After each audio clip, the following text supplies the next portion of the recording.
today I'm turning the area behind me into a simple play area for my son. So I've got a little playhouse and a sandbox that I'm going to clean up, like a slide and a basketball hoop we can put over here as well. The play area itself is going to be tucked back here in the woods, so I'm going to clean all this brush out. I'm going to flatten it. I'm going to edge a 12-foot by 12-foot area with some landscaping timbers, and then I'm going to put some wood chips in there.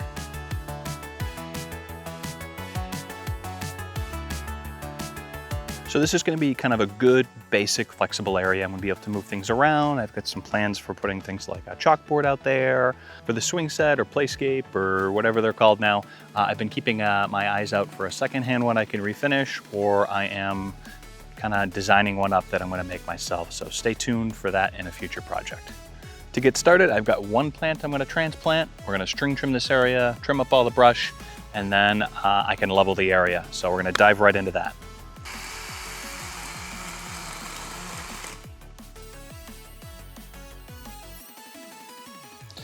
All right, well, with all the brush out of the way, I'm going to save the couple of rocks that are here, because if you've watched my channel, you know I can never have enough rocks.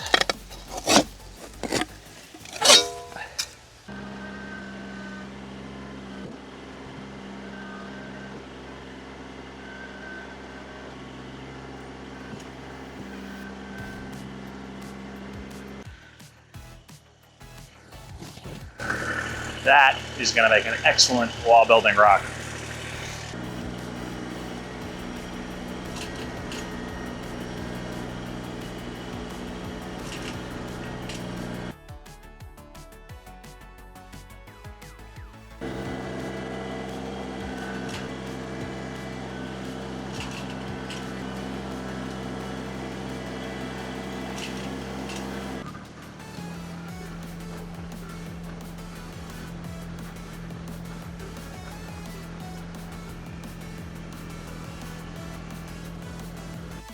So the base is getting close, and rather than continuously bring material over here, I think I've brought this up enough to deal with my standing water issue that I have when it really rains. What I'm going to do now is get the outline in place and start squaring and leveling the corners, because what happens here in the middle doesn't really matter. It's going to be all wood chips. It doesn't have to be perfectly flat. That's good boy. That's good girl. What's everybody doing? What do we think?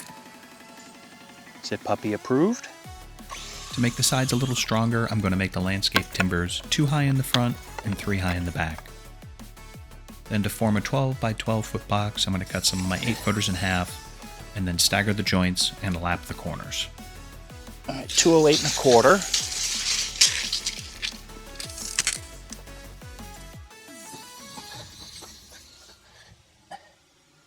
208 1/2. So I am pretty happy with that.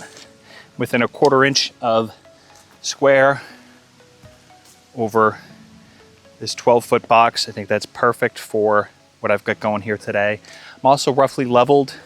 I'm level this way. Front to back, I've got some pitch. I think I'm okay with that.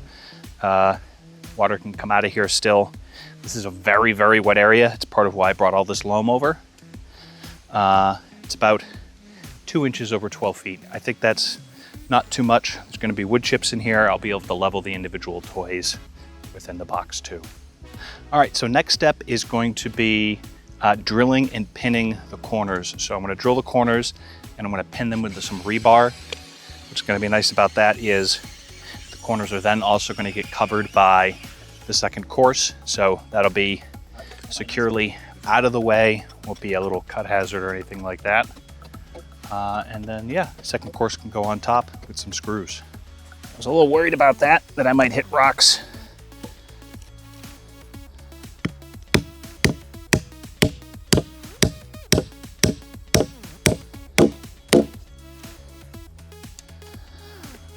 But we got it in.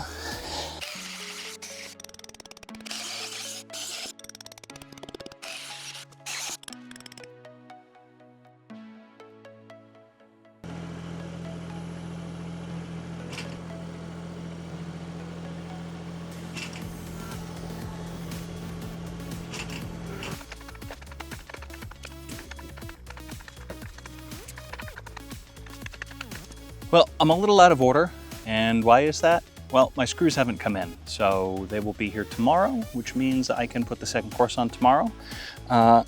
So I'm going to spend this afternoon putting some wood chips in here. And what am I using for wood chips? These are just straight wood chips from trees chipped off this property. They're untreated, so there's no chemicals, no nothing in there for if these end up in a mouth. I don't have to worry about that. I know that they make playground wood chips and playground mulch and all that other stuff. I think they are similarly untreated. So if you're doing this yourself, don't just throw bark mulch down, particularly stuff with all the dyes and stuff. That can't be good for little kids to be throwing in their mouths. So fortunately, I got a big pile of these. I've already been using them in other places of the yard. Works great in my garden, works just great because they're cheap. And we're just gonna keep cranking.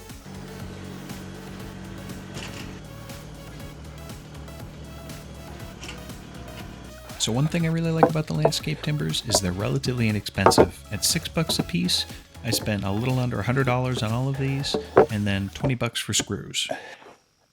All right, so I'm all prepped so I could lag screw this tomorrow, and I'm gonna spend some time prepping the toys. Most of these I've got so far are secondhand, but it's nothing a good cleaning can't fix. So outside of the toys, I got myself a deck box, and this was just kind of a lucky find. When I was picking up the lumber, Home Depot had one of these left on the floor, and I asked if they would give me a discount, and sure enough, they offered me 50 bucks off. So this isn't sponsored in any way by Home Depot, just credit where credit is due because it was a nice bargain. But normally these are on Amazon or at Home Depot, same price, 150 bucks. And it's just gonna be a great place to keep like Sandbox toys and all sorts of other little goodies to play with out here in the yard.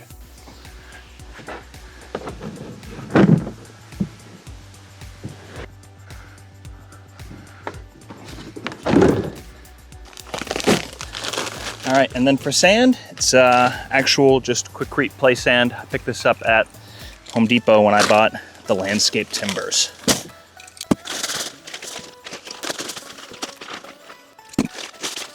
Of course, I got to give it a try.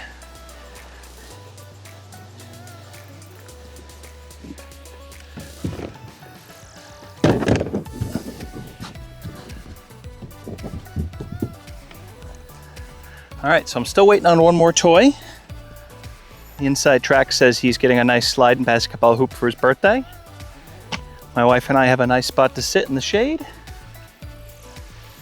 Just need my screws and we're gonna be all done. So my screws finally came in so I can wrap up the perimeter, and I am using 4.5-inch lags. I'm gonna start with the four corners and then work my way out from there.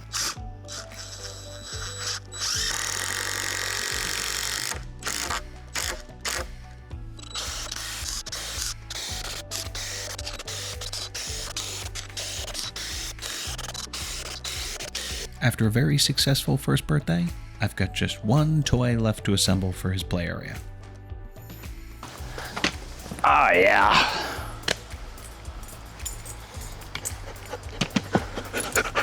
Hi, Lulu. Yes, thank you, baby. Thank you, baby. All right, baby. Hi, Luna. Oh, yeah, thank you.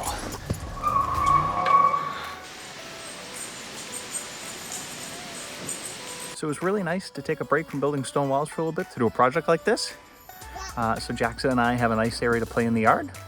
So thanks for watching, and we'll see you in the next one.